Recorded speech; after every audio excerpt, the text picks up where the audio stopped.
Donc, on a l'équipe M1 pour le cas de marketing collégial. Je vous lirai les instructions du cas pour ensuite laisser les juges se présenter un par un. Vous disposez de 15 à 20 minutes afin de présenter votre solution au juge. Le temps s'écoule à partir du moment où les membres de l'équipe débutent la présentation. Je vous montrerai le temps restant à l'aide de cartons lorsqu'il vous restera 10, 5, 2 minutes, 30 secondes. Les 10 dernières secondes seront indiquées à l'aide de mes doigts. Si l'un des membres de l'équipe continue à parler à la fin du décompte, je vais signaler que la présence s'arrête à cet instant. Si vous faites moins de 15 minutes, il y aura une pénalité d'un point par 30 secondes manquantes. Les juges bénéficieront ensuite de périodes de questions de 5 minutes, lors de laquelle ils pourront vous demander des éclaircissements concernant votre solution. Notez que lors de la période des questions, aucun décompte de temps ne vous est donné. Si un membre de l'équipe est en train de parler lorsque le décompte affiche 5 minutes, il est autorisé à terminer sa réponse. Vous pouvez vous présenter. Bonjour, moi c'est Ève d'Espérance. Antoine Vaillancourt. Catherine Pelletier, faculté des sciences de l'administration. Parfait. Oui. Donc, le thé existe depuis des milliers d'années. Or, il connaît maintenant une popularité certainement grandissante. Donc, il s'impose maintenant comme un breuvage de choix et aujourd'hui, les thés Alexandre innove avec une offre de pâtisserie. Donc, bonjour, nous sommes Flamingo Communication et voici Xavier Adam, Jean-Nicolas Gosselin et moi-même, Maxime Gauvin, et on est très fiers de vous présenter une solution qu'on qualifierait d'extrêmement audacieuse pour l'entreprise. Alors, tout d'abord, on va faire un bref sommaire de notre présentation. Donc, on va commencer par faire un profil de façon très rapide de l'entreprise. Ensuite, on va expliquer le mandat. On va faire une analyse environnementale. On va ensuite faire cibler votre clientèle cible. On va parler des solutions.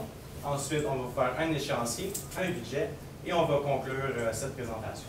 Donc maintenant, je vais laisser la parole à mon collègue qui va vous présenter le profil un peu des thés Alexandre. Donc, brièvement, les thés Alexandre ont été fondés par deux cousins ils ont, dès le départ, ils ont instauré une politique pour fidéliser leur clientèle avec un programme de carte fidélité. Et ils ont aussi ils ont percé le marché canadien, donc à l'extérieur du Québec, ainsi que sur le marché américain. Les thés Alexandre ont fait appel à notre firme pour faire le lancement des pâtisseries thé Alexandre dans la grande région de Québec. Enchaînons avec une analyse environnementale de l'entreprise. Donc, au niveau des forces, on a relevé qu'ils offrent une très grande variété de saveurs, des saveurs exclusives, ainsi que beaucoup de produits dérivés tels que des tasses ou des cafetières, donc des produits en rapport avec le thé. Ils ont un emplacement, c'est-à-dire qu'ils ont été sur le marché canadien ainsi que sur le marché américain. Ils sont bien situés notamment à Montréal, sur la fameuse rue Sainte-Catherine. Et ils ont, comme j'ai dit précédemment, ils ont dès le départ instauré une politique de fidélité de la clientèle avec une carte fidélité, ce qui est, selon nous, une très bonne chose.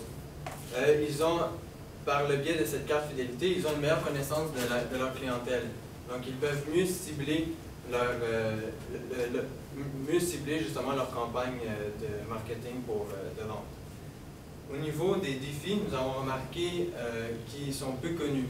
On n'a jamais entendu, personnellement, on n'a jamais entendu parler de cette entreprise et c'est vraiment le défi auquel l'entreprise devrait surmonter. Au niveau externe, nous avons des opportunités telles que la population, on remarque un intérêt grandissant pour les produits sains, les produits de santé. Beaucoup d'études démontrent que le thé a des bienfaits sur la santé, ainsi qu'il y a une popularité pour les infusions aux fruits. Donc, c'est un peu, on peut dire, un dérivé du thé. Et on a constaté une augmentation du thé en vrac et une diminution du thé préparé. Et la compagnie Thé Alexandre, justement, offre des thés en vrac. Donc, ils pourraient utiliser cette opportunité-là pour gagner des parts de marché.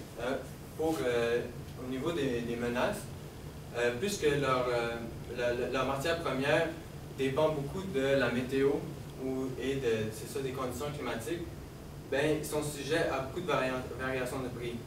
Telles que s'il y a une sécheresse, où les conditions climatiques du pays producteur n'ont pas été adéquates pour le thé, ben, ça fait jouer sur l'offre, ce qui fait jouer sur le prix. Aussi, une autre menace, c'est la concentration des grandes chaînes. Maintenant, les grandes chaînes de supermarchés offrent justement des thés. Donc, et puisque c'est des grandes chaînes et ils se concentrent, ils ont un plus grand pouvoir de négociation du prix. Ainsi que aussi un grand concurrent dans le domaine des thés, le David's Tea, qui est un joueur assez important qu'il faut ne pas sous-estimer. La clientèle cible, c'est les femmes de 18 à 37 ans. Et nous avons ici nous avons catégorisé la clientèle cible selon 3 personnes types. Donc, premièrement, nous avons Chloé, qui est une étudiante en arts et lettres de 18 ans, occupant un emploi à temps partiel et ayant 1238 amis Facebook. Bon, amis, on s'entend là. Et ça adore le plein air. Ensuite, nous avons Marie-Ève, 26 ans, qui occupe un emploi à temps plein et qui pratique 2 fois par semaine le Zumba, qui est une nouvelle mode, ça a l'air. Et Geneviève, 35 ans, 2 enfants, puis elle va travailler en vélo. Donc, elle se maintient en forme de cette manière, autant en hiver qu'en été. Et elle est reconnue pour avoir une danse sucrée. Donc, maintenant, je vais passer la parole à mon collègue Jean-Nicolas qui va enchaîner avec l'axe de communication. Donc, pour ce qui est de... Merci Xavier. Donc, pour ce qui est de l'axe de communication, c'est qu'on sait tous que les pâtisseries, en général, quand on nomme le mot pâtisserie, c'est que c'est quelque chose qui goûte très très bon et qui est mauvais pour la santé. Donc, nous, ce qu'on va faire avec notre axe de communication et nos solutions, c'est que nous, on veut que les pâtisseries, eux, on sait qu'ils vont toujours goûter aussi bon, mais on veut qu'ils soient santé.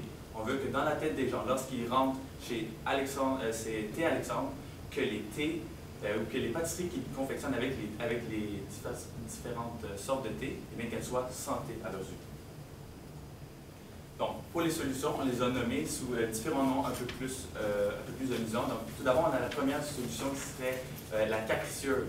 C'est-à-dire qu'on ferait un thème d'annonce, donc à la télévision ou sur YouTube. On disait c'est une femme qui elle est assise à son bureau, elle travaille. On prendrait l'exemple de Geneviève, qui elle est au bureau, et puis elle est en train de boire un café ou un thé. C'est trop chaud. Là, un peu plus tard, on recommence l'annonce de nouveau, puis là, c'est trop froid. Donc là, elle est indécise, elle est capricieuse. Donc, on jouerait sur ce thème-là pour ensuite montrer que le thé lui-même, tout ce qu'on fait, c'est que ça combine ce qui est bon, et ce qui goûte bon et ce qui est bon pour la santé. Parce que prendre une pâtisserie, on va dire quelque chose au restaurant, une petite pâtisserie, un petit gâteau, c'est pas bon pour la santé, mais ça goûte super bon pour elle. Elle adore ça. Mais avec nos pâtisseries, en même temps que ça goûte bon, c'est bon pour la santé. Deuxièmement, on a aussi la deuxième solution, donc ça serait la curieuse. C'est-à-dire qu'on ferait des thèmes un peu plus comme sur ZTV, ou comment c'est fabriqué le thé, ou comment est-ce qu'on le prend du champ et on le met dans nos pâtisseries. Ce serait une très bonne solution. Donc, on va monter sous forme d'annonce, comme j'ai dit, comment c'est fait le thé, d'où il vient, et puis vous montrer que ça vient du champ et que c'est bon pour la santé. Et finalement, on va avoir thé en forme qui sera expliqué plus en détail par Maxime. Parfait. Donc, avec cette solution-là, ce qu'on veut faire, on veut créer un événement. Un événement qui aurait une grosse couverture médiatique. Donc, par exemple, ce serait près du Château Frontenac, à Québec, un gros événement où ce serait un happening, où on ferait de la danse. Par exemple, la danse Zumba, qui est une nouvelle tendance. Donc, c'est sportif, les gens aiment ça, ça vise exactement notre clientèle. Donc, un gros événement avec une grosse couverture médiatique qu'on vient supporter par les médias sociaux. On vient créer un buzz autour de cet événement-là. Tout le monde en parle. Il y a beaucoup de gens qui viennent à cet événement-là. Donc, il y a plus de clientèle. On fait une grosse ouverture remarquée, pardon. Et donc, maintenant, on va comparer les solutions qu'on a ici.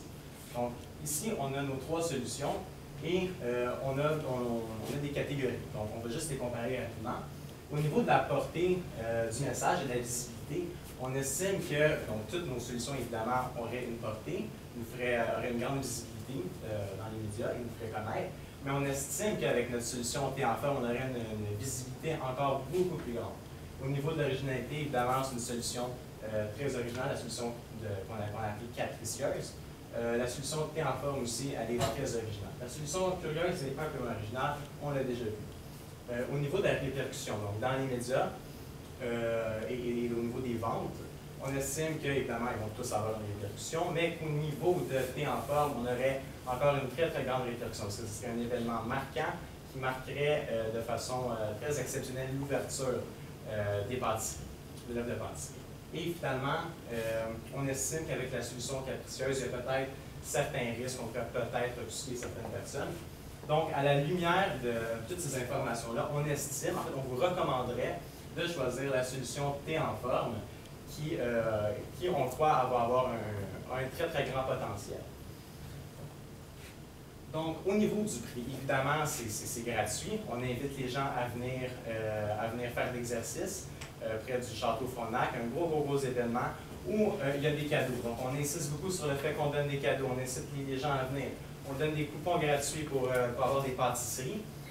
Et on donne évidemment un paquet de cadeaux comme des chandails sport. Encore une fois, on reste dans la thématique des sports. Et évidemment, il y aurait un paquet d'agents promotionnels qui seraient présents, puis qui inciteraient les gens, dans le fond, à s'inscrire. Et quand ils s'inscriraient, on leur donnerait 100 points. Donc, avec ça, on crée une base de données. On a un plus grand profil et avec ça, on a des adresses courriels. Avec ces adresses courriels-là, on peut envoyer des messages ciblés pour les inciter à venir consommer et à rappeler à nos consommateurs de venir consommer. Donc ça, c'est au niveau de la place, évidemment, on l'a dit à plusieurs reprises. Ça se ferait aux alentours du Château Frontenac. Donc c'est un endroit qui est extrêmement passant. Il y a beaucoup de gens qui sont à cet endroit-là. Donc on estime que ce serait l'emplacement idéal pour faire ce type d'activité. Maintenant, au niveau de la promotion, ça évidemment, c'est le nerf de la guerre de notre stratégie. Donc tout d'abord, au niveau des médias sociaux, on irait beaucoup avec Facebook, dans le fond. On ferait évidemment de la publicité. On mise encore beaucoup sur le fait qu'on donne des cadeaux. On insiste là-dessus. Les gens vont venir, ça attire les gens. On dit, on vous donne des cadeaux, venez ici. Vous allez avoir des chandails, vous allez avoir des coupons gratuits. Évidemment, on veut des porte-paroles. On crée un happening, on crée un buzz autour de cet événement-là. Donc, on veut des porte-paroles qui vont venir parler de cet événement-là, qui vont venir à la radio, qui vont parler d'un paquet d'affaires. On veut qu'ils soient sur les médias sociaux, on veut qu'eux en parlent sur les médias sociaux. Évidemment, on vient mettre un hashtag. On crée un hashtag qui s'appelle « Thé en forme ». On s'adresse à des jeunes. Les jeunes sont sur les médias sociaux. C'est exactement ce qu'on veut faire. On veut les rejoindre sur les médias sociaux. Ensuite, sur Twitter, évidemment, on achète le mot-clic « Thé en forme ». On utilise des blogueurs urbains, c'est-à-dire des gens qui ont une influence un peu sur Internet, et on leur demande de faire de la couverture sur cet événement-là. Donc, on veut qu'ils soient là avant, après, qu'ils en parlent, parce qu'ils sont influençants, donc ils peuvent influencer les gens. Et évidemment, comme on dit, on achète le mot. À Salut Bonjour, évidemment, la journée d'événement, on va être sur Salut Bonjour le matin pour parler de cet événement-là. On sait que Salut Bonjour rejoint beaucoup de gens, donc ce serait une très bonne opportunité. Finalement, on s'adresse aux femmes. Donc, on veut faire de la publicité à la radio, on veut des entrevues avec nos porte-paroles. Donc, évidemment, Rouge FM et Rythme FM sont des stations de radio très prisées par les femmes, donc on veut s'adresser à eux de cette façon-là. Et, évidemment, au niveau de la portée, on estime que évidemment, ça va faire une très grande visibilité dans la région de Québec. Qu'est-ce que ça va faire? On va avoir un paquet d'inscriptions. Évidemment, on incite les gens, on rappelle, on leur donne 100 points, les gens vont venir s'inscrire. On les incite à avoir la carte fidélité, on leur parle de cette carte fidélité-là. En même temps qu'ils s'inscrivent, on peut leur parler un peu des avantages des thés Alexandre. Évidemment, ça nous donne plus d'informations sur cette clientèle-là, ça nous donne un contrôle de la clientèle. Évidemment, on peut, comme on a dit tantôt, on peut leur faire des communications par courriel. De cette façon-là, on s'assure qu'ils soient constamment informés des nouvelles affaires, des nouvelles informations, qui aiment la page Facebook, on crée un engouement. Donc, on peut marquer le coup de façon exceptionnelle. Donc, maintenant, je vais laisser la place à mon collègue qui va parler un peu un échéancier de cette campagne-là. Donc, pour ce qui est de l'échéancier, ce qu'on veut faire au début, donc les 2 semaines avant l'événement, c'est qu'on veut débuter la publicité sur Facebook. Donc, avec le mot-clic qu'on va utiliser aussi sur Twitter, Thé en forme, on veut que tout le monde soit interpellé par ça. On invite aussi les médias sur les médias sociaux. On veut qu'ils viennent, on veut qu'ils participent à, on va dire, partager nos commentaires, partager nos statuts, retweet tout ce qu'on écrit pour ainsi créer un buzz 2 semaines avant l'événement pour que tout le monde sache que le 29 août, on va faire quelque chose de très important à Québec. Par la suite, une semaine avant l'événement, on veut sur Twitter, comme j'ai dit, faire un mot-clé. T'es en forme. On va l'acheter au Québec. Ça ne va pas coûter quelque chose d'énorme. Donc, c'est quelque chose que Xavier vous va aborder par la suite. Ça ne va pas être un énorme coût, mais c'est très pratique pour les jeunes puisque, comme nous, on utilise souvent Twitter pour tout ce qui est au niveau de l'information ou des événements qui se passent alentour de nous. Même chose pour Facebook. Et aussi, on va faire la publicité à la radio, comme Maxime a dit, avec on voudrait des porte-paroles. Ça pourrait être les Sœurs du Four-la-Pointe, ça pourrait être Chantal Lacroix, ça pourrait être des personnes qui sont interpellées, qui peuvent être interpellées par les jeunes. Et finalement, comme j'ai dit, les entrevues à la radio.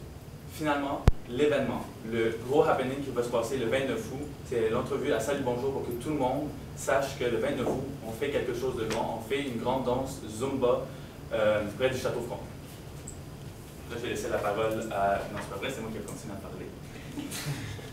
Donc, aussi, ce qu'on va faire après l'événement, c'est que on veut avoir une grande visibilité dans les médias parce que c'est une chose créer un buzz avant notre produit, mais aussi ce qu'on veut faire, c'est qu'après l'événement, on soit en mesure de capter l'attention des autres, la garder jusqu'au moment de l'ouverture des endroits dans l'été Alexandre pour les petites pâtisseries. On veut aussi que les blogueurs urbains, au profit de quelques dollars qu'on leur offre, continuent à parler sur leur blog de ce qu'on a fait et ce qu'on va continuer à faire avec les pâtisseries Thé Alexandre. Et puis, comme on le répète depuis tantôt, les envois de courriel, c'est si important pour les jeunes car on regarde nos courriels à chaque jour. C'est sûr qu'il ne faudrait pas qu'on envoie trop parce que sinon ça va se retrouver dans les spams et puis c'est contre ce qu'on veut faire. Et finalement, on veut que les Thé Alexandre se démarquent. On veut éclipser David Tea et puis devenir la plus grande marque au Québec. Et là, je vais laisser la parole cette fois-ci à mon collègue Xavier. Oui, donc pour ce qui est du budget, on a pensé justement avec des porte-paroles, on a alloué un budget de 40